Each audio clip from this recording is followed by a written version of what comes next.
Hola, mi nombre es Juan Suárez y esto es Lecciones de CEOs. Analizo la vida de cada uno de los líderes que han transformado el mundo. Vamos a ver su historia, sus fracasos, sus principios, para que tú y yo podamos aprender de ellos y aplicarlo a nuestra propia vida. Hoy no vamos a hablar de un gran ejecutivo de Silicon Valley ni de un millonario de Wall Street.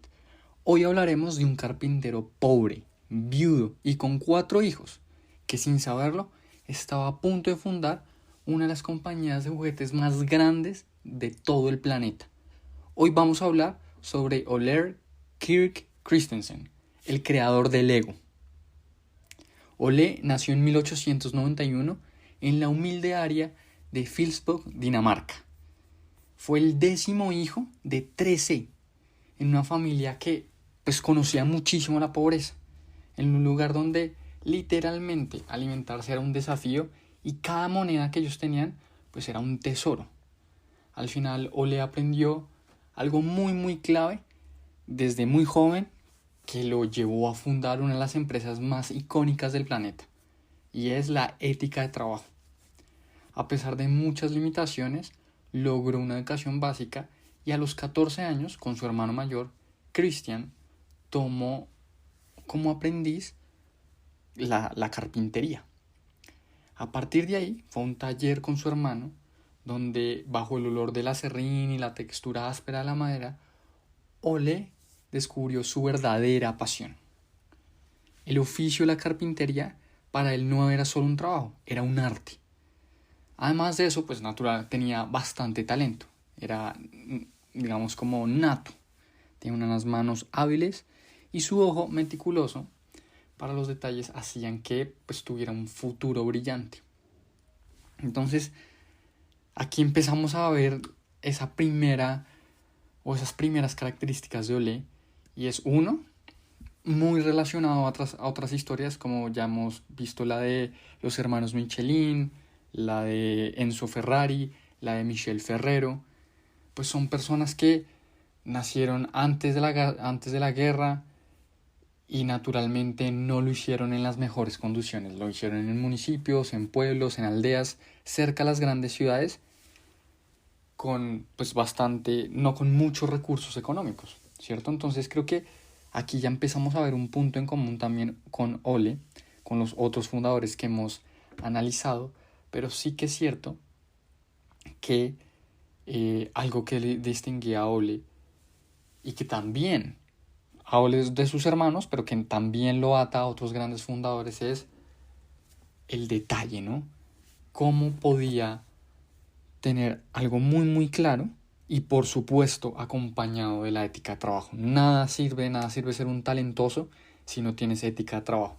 Entonces, 3 características, una a nivel de contexto y 2 a nivel de grandes fundadores, detalles y la ética de trabajo.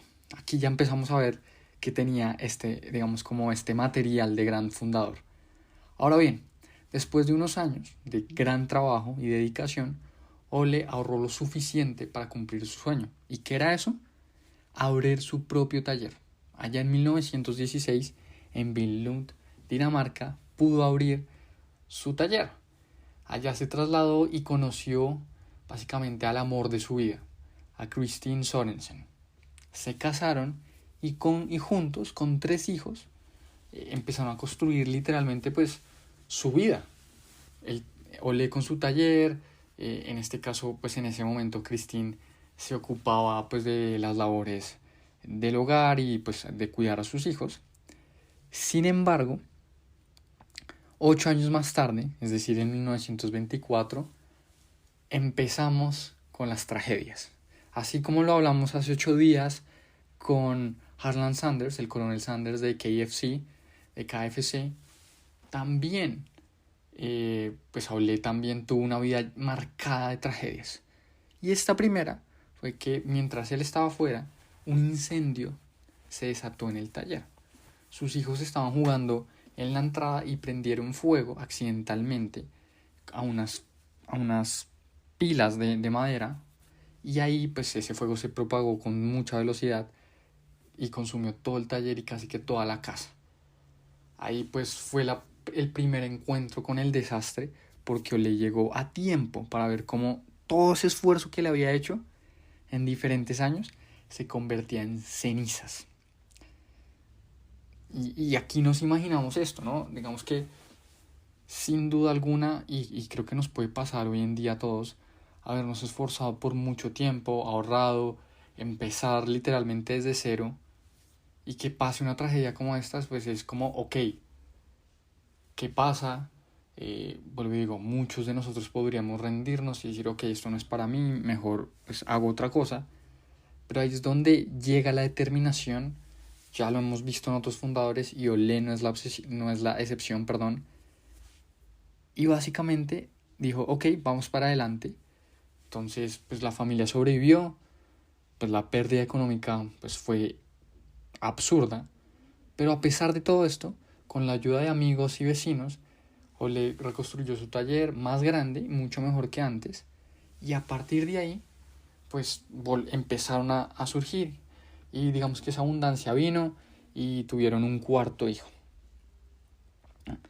Sin embargo, pues en un mundo tan cambiante que, si bien en ese momento tenían un contexto, nosotros en este actual también tenemos otro contexto, yo creo que igual sigue siendo en esos dos momentos, el mundo sigue igual de impredecible, igual de cambiante, como lo hemos visto en Lo que nunca cambia de Morgan Housel, que también hay un episodio sobre esto. Pues a finales de la década de 1920, pues llega ese fantasma de la Gran Depresión, ¿no? Que empezó en Estados Unidos, pero que también se extendió a Europa. Y por supuesto, llegó a tocar el negocio de la carpintería de Olé, que literalmente pues dependía de la construcción y de los muebles. Y todo esto se vino abajo. Entonces ahí los pedidos desaparecieron y uno a uno tuvo que empezar a despedir a los trabajadores. Literalmente, pues su taller se quedó vacío. Y ahí fue como dijo, ahí fue donde se empezó a preguntar, bueno, ¿ahora qué hago? ¿Cómo puedo mantener a mi familia? Y atención a lo siguiente, después de haber despedido a su último colaborador, su esposa Christine le dice, bueno, pues lo bueno de acá es que pues ya tocamos fondo, no hay para ir más abajo, básicamente. No, o sea, no puede ir peor. Pero el tema es que sí podía ir peor. En 1932, Christine, su esposa, falleció. Entonces aquí fue donde Olé, como lo remarcamos al inicio del episodio, Olé se quedó viudo, desempleado y pues con 4 hijos, con la responsabilidad de criar a 4 hijos. Y ahí fue donde Olé se quedó se encontró con una soledad abrumadora. Pues imagínense eso, o sea, sin trabajo, no hay muchas chances de que esto vuelva a resurgir y tienes a 4 hijos que alimentar, que cuidar y que criar. Porque, obvio, pues tenías todo en contra, deudas, y pues todo estaba realmente oscuro. Y creo que de verdad esto es increíble como estos grandes fundadores se sobreponen y tienen una actitud positiva frente a cada cambio que les presenta la vida, frente a cada giro inesperado. Lo hemos visto con diferentes fundadores, incluso Michael Jordan cuando falleció su papá, Kobe Bryant cuando se lesionaba, Bill Gates cuando se murió su cofundador, su socio. Y ahí es donde esta gente saca la casta, esta gente hace algo diferente. Y aquí con Olé no fue la excepción. Entonces, mientras buscaban su taller, ¿qué podía hacer? Vio que pues le habían quedado unas obras de madera de sus trabajos de carpintería.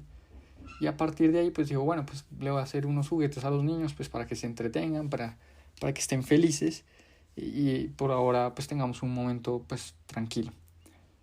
A partir de esto, pues los niños al ver los patos de madera, los carros pequeños y animales delicadamente tallados, pues se llenaron de mucha alegría y la casa pues otra vez pues tuvo ese momento de felicidad. Y ahí fue cuando a Olé se le ocurrió una idea. Y es que si sus propios hijos amaban estos juguetes, tal vez otros niños también lo harían. Porque al final, pues después de una gran depresión económica, pues los juguetes de madera, pues uno, eran de bajo costo, y dos, pues esto permitía que pues también existiera la esperanza. Próximamente voy a sacar un episodio con un gran emprendedor y hablamos de esto, ¿no? De cómo, en la medida de lo posible que uno es, digamos, como sensible, está atento a los detalles, a los problemas que hay, naturalmente vas a poder encontrar ideas de negocio. En este caso, pues Olé no tenía un benchmark, no tenía un estudio de mercado súper rebuscado con muchas estadísticas, sino simplemente vio que a sus hijos le gustaron, analizó el contexto y dijo, oiga, esto puede ser una gran idea. Y ahí sí, como lo dice David Vélez, el cofundador de Nubank, por lo menos en Latinoamérica tenemos un montón de problemas. El tema es sentarse, ser lo suficientemente perceptivo, detallista para encontrar esos problemas. Y aquí fue algo, lo mismo, lo que encontró Ole. Así que en 1932, Ole y su hijo Gottfried, que lo ayudaba después del colegio, se dedicaron a tiempo completo a la fabricación de juguetes. Con su habilidad, con sus manos, empezaron a crear carros, patos, cerdos, camiones, con la misma atención y detalle que Ole pues le aplicaba a los muebles y a la construcción. Solo que pues obviamente pues estábamos saliendo de una gran depresión y pues los juguetes no eran lo más famoso, así que pues el negocio iba lento, no fue como listo, tuvo esta idea y despegó, no, ni mucho menos. Iba lento, pero pues sí que es cierto que tenía algo muy muy claro, y es que la calidad no se negociaba. Eso era una de las filosofías de Olé, y que siempre le remarcaba a sus hijos y por supuesto a su hijo que lo ayudaba en el taller, Gottfried. Y justamente ahí está. Gottfried pues con esa intención de ahorrar dinero, de generar mayor rentabilidad para la compañía, mejores márgenes, pues dijo que los patos de madera con los que ellos estaban vendiendo, en vez de aplicarle 3 capas de laca, pues podía hacer solo 2 y igual quedaba bien. Eso al final pues iba a terminar siendo un ahorro. Pero literalmente Ole se puso de mal genio, o sea, fue la peor ofensa para él, porque él dijo, y es algo, no se negocia la calidad, le dijo hacia a su hijo. Entonces literalmente le dijo, oiga, desempaque todos esos patos que usted me dijo que le había echado solo 2 lacas y vuélvalos a traer y les aplica la 3ª capa de laca.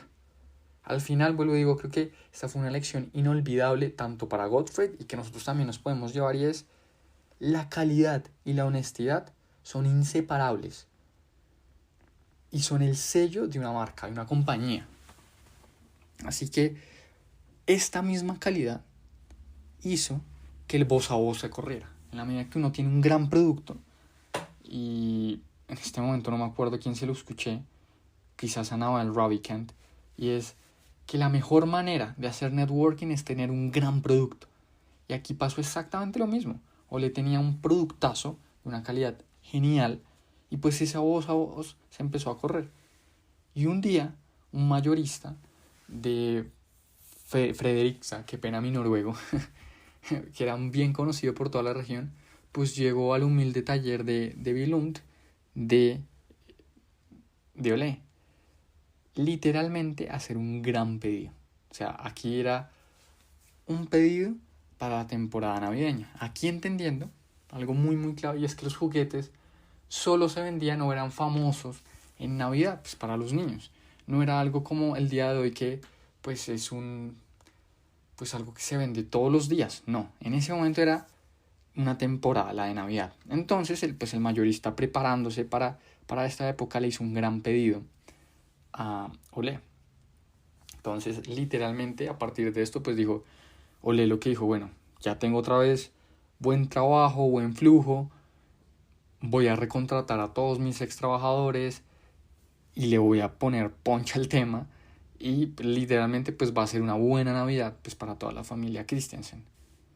El tema fue que, o el problema principal, es que cuando ya el pedido estaba justo, ya estaba terminado, ya lo iban a entregar, le llegó una carta a Olé que decía que pues este mayorista, que este empresario, o bueno, este negociante, se había declarado en bancarrota. Y pues obvio, pues no tenía con qué pagarlo y pues tenía que cancelar el pedido. Entonces, literalmente, pues, ¿y ahora qué? Otro obstáculo. ¿Qué hacemos acá? Básicamente no teníamos nada, pues ya teníamos todo fabricado y ahora ¿qué hacemos? Entonces, Olé sacó esa determinación y dijo, ok, listo, pues puede que yo no sea el mejor vendedor de la historia, pero pues me voy a hacer cargo de esto. Literalmente cogió todos los juguetes que ya habían fabricado, fue a los pueblos y los empezó a vender. Literalmente, pues este man Olé era un gran carpintero, un gran creador, pero no tenía la habilidad de ventas. Y ahí sí, pues yo sí creo personalmente que una de las mejores habilidades que todos podemos tener es vender. En la medida que uno tiene habilidades para vender, pues puede fabricar o puede generar dinero. Olé en ese momento no lo era y pues le costaba pues ponerle buen precio a su trabajo. Pero pues aquí una cosa clave, y es que esa necesidad de poder proveer comida incluso para su familia en Navidad, pues digo, lo impulsó a seguir. Y aquí es lo mismo. Creo que en la medida que un hombre se ve contra la espada y la pared, pues es donde saca su mejor versión, donde tiene esa presión encima. Y como lo decía Billie Jean King, la extenista, la presión es un privilegio. Naturalmente cogió y pues sacó sus habilidades y pudo vender sus juguetes. No siempre por el precio que esperaba, no siempre por dinero, pero sí que es cierto que pudo por lo menos generar los suficientes recursos pues para poder pagar a sus trabajadores y poder tener al menos una cena en Navidad. A partir de esto pues pasaron los años, Olé siguió trabajando y no prosperaba, no terminaba de prosperar, lo digo porque el mercado de la juguetería en ese momento era muy estacional, solo funcionaba en Navidad. Así que a partir de esto, pues también Ole empezó a trabajar en un nombre que capturara la esencia de su trabajo, empezar a trabajar en branding, todo lo relacionado, y empezó a combinar las palabras danesa que se llama Lego God, que es jugar bien, en una sola palabra. Y ahí fue donde nació Lego. Un nombre corto, conciso, muy pegadizo, que le terminó resonando a él. Y mucho más tarde, pues él iba a descubrir por casualidad que ese nombre en latín significaba yo lo armo, yo lo ensamblo. Al final, pues una coincidencia, ¿no? Porque al final él estaba buscando un nombre pues que sonara bien en danés, que tuviera una buena explicación, y en latín pues, terminaba haciendo o siendo lo que es hoy Lego, ¿no? Yo lo armo, yo lo ensamblo. Ya con un nombre oficial, pues el negocio empezó a crecer, empezaron a fabricar diferentes tipos de juguetes y naturalmente pues la reputación de Lego seguía creciendo por su calidad. Sin embargo, otra vez, otro reverso, otro obstáculo, y fue que pues en el 42, ya empezamos con Segunda Guerra Mundial, pues también llegó a Dinamarca. Pues si bien no fue el epicentro de la guerra como tal, pues sí que es cierto que pues las dificultades también tocaron pues estos territorios daneses, y entonces pues las dificultades financieras volvieron, en una tormenta incluso cayó un rayo y el taller se volvió a incendiar, se volvió a quemar, se llevó todo, otra vez nada, se volvió a ir todo a cero. Imagínense eso, por tercera vez un taller se le vuelve a quemar. Muy parecido al General Sanders. Volver a empezar, literalmente de cero. Y creo que esa palabra de volver a empezar es supremamente clave. Porque si uno empieza de cero de nuevo, pero no es que vuelva a empezar, ya tienes otra vez toda la experiencia y suena muy cliché, Suena difícil de aplicar, de aceptarlo, pero sí que es cierto que en la medida que uno acepta estas nuevas oportunidades, pues reconstruir. Y aquí muy ligado a tanto los hermanos Michelin como a Michel Ferrero. Y es, no puedo rendirme, decían. Todos mis trabajadores e incluso, pues naturalmente mis hijos, dependen de mí. No puedo rendirme. Entonces empezó a buscar nuevas oportunidades y a partir de ahí Olé asistió a una feria en Copenhague y ahí ya vio una nueva invención, algo que le cambiaría la vida y que creo que aquí comparte otra característica con unos grandes fundadores como Amancio Ortega, Michelin, Michel Ferrero, incluso Ferrari, y era esa búsqueda incesante de la innovación tecnológica, de no quedarse con procesos antiguos, sino seguir innovando. Y aquí algo que Olé encontró en esa feria fue una máquina de moldeo de plástico. Era una tecnología nueva que naturalmente pues permitía llegar a nuevos destinos.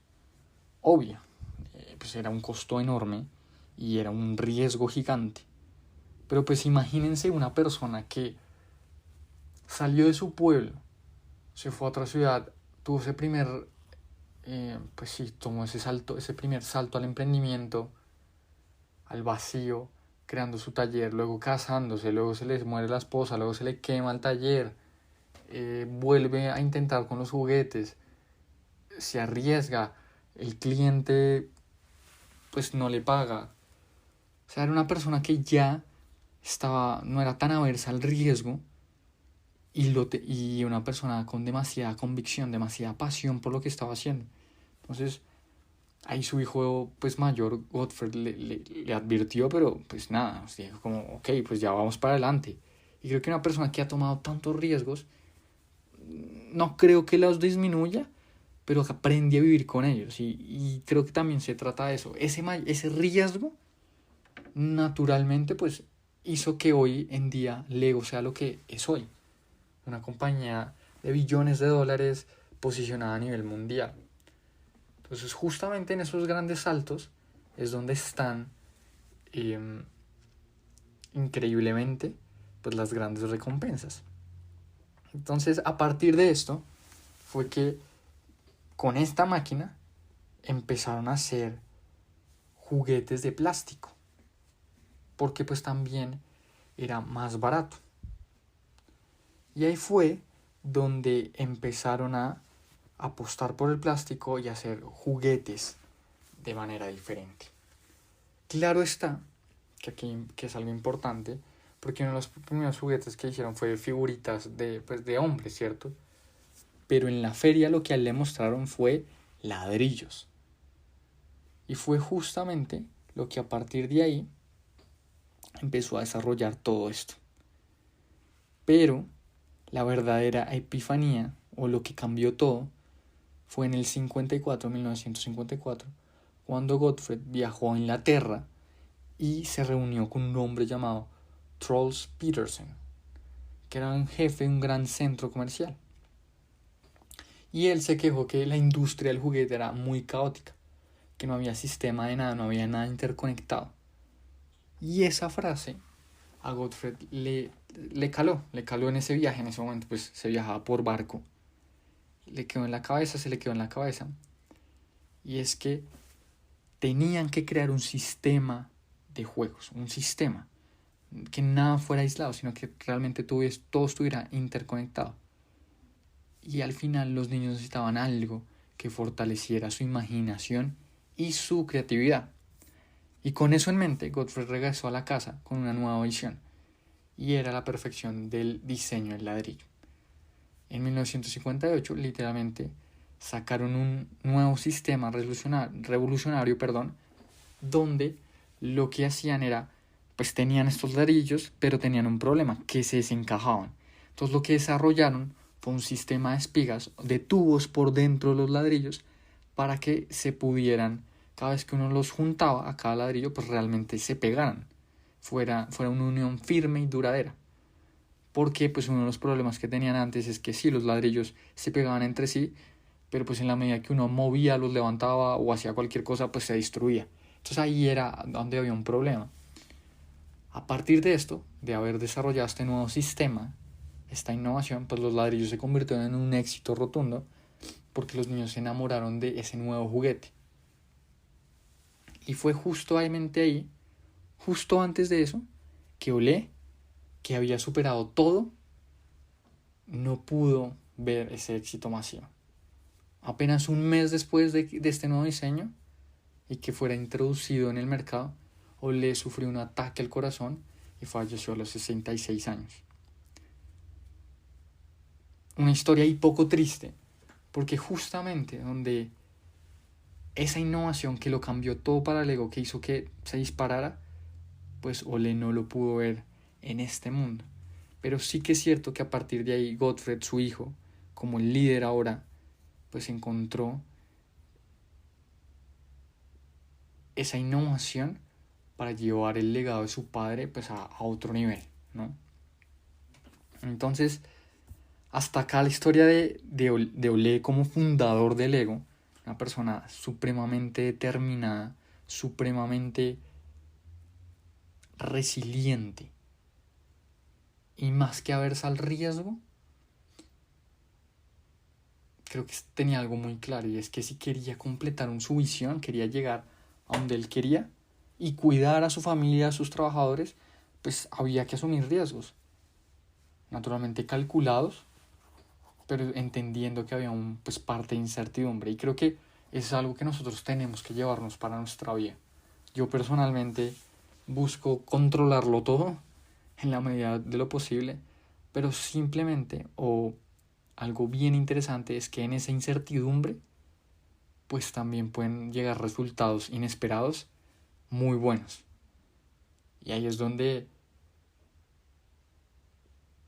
como colombianos, o vuelvo digo, como yo, en vez de jugar a no perder, deberíamos jugar a ganar y entender que justamente esos espacios de vacío, de incertidumbre, son los que nos permiten llegar a nuevos puertos, y no que todo debería estar supremamente controlado para llegar al puerto que nosotros queremos.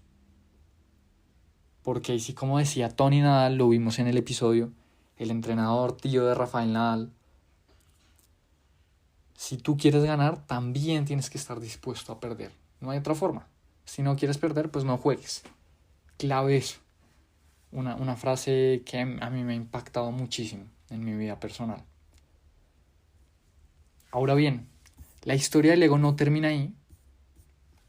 Es que Gottfried, pues apasionado siendo el líder, llevando estas innovaciones sin ningún límite, literalmente llevó al Lego a nuevas alturas, porque él lo que quería era hacer al Lego una marca global, volviendo a entender en todo este camino que no fuera algo estacional, sino que fuera a comprarse todo el tiempo. Entonces literalmente decidió construir un aeropuerto en Billund y hacer un parque temático que se llamaba Legoland. Fue algo supremamente loco, pero él entendió que sus juguetes, su calidad era suficientemente buena para exportarse a todo el mundo, y que a partir de ahí toda la gente pudiera ver la magia del Lego. No solo en una simple sala de exhibición, sino, vuelvo a decir, en un parque temático que se llamaba, o que se llamó, Legoland. Con una afluencia de 300,000 personas, que fue lo que le preguntaron su equipo, y pues inversionistas le preguntaron cuántas personas usted cree que va a traer el primer año. Dijo 300,000, la gente como que 300,000, ¿qué le pasa? Pero ese parque abrió en 1968 y recibió 600,000 personas en su primer año. Fue justamente ahí donde todo empezó a dispararse, empezaron a crear grandes alianzas con Star Wars, con Winnie the Pooh, consolidando a Lego como una marca global que hoy en día sigue haciendo grandes alianzas como con la Fórmula 1, con Star Wars, sigue siendo una marca increíble, creo que también con Disney. Entonces creo que Lego no tiene límites y sin duda alguna ha sido una marca que a mí personalmente me ha gustado, me gusta mucho. Es muy interesante poderse sentar a hacer o a ensamblar estas figuras y de verdad nos deja una mentalidad y una historia muy muy clave para todos nosotros. Por lo que digo, la primera, la calidad por encima del beneficio, ese mindset de Ole que el engaño no tiene cabida, y muy parecido a Steve Jobs, cuando en la película o en su libro le decían como, oiga, es que lo que está por dentro del computador nadie lo va a ver, pues podemos fabricarlo ahí medio de pasada, y Steve fue como muy centrado y muy parado en su posición de, no, también tiene que verse perfecto por dentro. Y es justamente aquí el mismo retrato de Olé. Tiene que ser un negocio exitoso en el largo plazo, está centrado en la calidad. Clave eso. Número 2, la resiliencia como ese motor de innovación, de vida, donde cualquier adversidad para Ole la veía como una oportunidad, naturalmente no sonriendo, pero sí que es cierto es, ok, ¿qué hago con esto que tengo aquí, con esta situación? ¿Y cómo puedo ir hacia adelante? ¿Cómo puedo reconstruir? Porque literalmente le quitaron su taller 3 veces, un incendio, pero lo reconstruyó 4 veces. ¿Cómo me puedo volver a levantar? Número 3, cómo pensar en sistemas. Y hay un libro que me quiero comprar, la verdad, porque ya he visto bastantes pistas, si se quiere, y es cómo pensar en sistemas. En la medida que uno piensa en sistemas, se vuelve clave. O sea, cambia su mindset. Y esto fue lo que Gottfried pensó. Fue revolucionario. En vez de ver a la industria del juguete como un propósito, como juguetes aislados, él lo que hizo fue empezar a unificar y crear casi que una ciudad. Entonces el primer juguete fue un parqueadero, luego vendieron el carro, luego vendieron la casa, luego vendieron la ciudad, y ahí empezó a haber todo un sistema. Algo que realmente, pues si lo vemos en negocios, si se quiere, se convirtió en clientes recurrentes y por supuesto ingresos recurrentes que dieron flujo de caja y naturalmente poder seguir escalando la compañía. Y número 4, esa visión de largo plazo y audacia. ¿Cómo podemos tener una visión clara y empezar a trabajar por ella a pesar de que a muchos les suene loco? De verdad, esta historia también me ha gustado muchísimo. Pues soy fan de Lego. Armé un par de Legos aquí en la casa. He tenido un par de Legos, sí, pero vuelvo y digo, creo que bien interesante. Lego es una marca, yo creo que muy querida a nivel mundial. Se ha vuelto casi que un evento central, como cuando abren una tienda, así como Apple lo ha logrado hacer. Casi que una religión, de verdad, supremamente interesante lo que logran. En la Fórmula 1 incluso hicieron carros a escala de la Fórmula 1, donde los pilotos se sentaron y compitieron en el circuito. Han hecho ciudades a escala, a un Darth Vader a escala también. De verdad, es increíble lo que Lego logra y lo que su fundador logró pasar a lo largo de la historia. Grandes aprendizajes. Si esta historia te gustó y crees que a alguien más le puede servir, por favor compártesela, síguenos. De verdad que todo esto nos permite seguir creciendo, nos permite llegar con más y nuevas historias. Así que nada, te mando un gran abrazo. Nos veremos en otra próxima historia de un gran fundador para seguir aprendiéndola. Y como te das cuenta, hay muchas cosas que se repiten entre grandes fundadores y así las puedas aplicar en tu propia vida. Nos vemos pronto.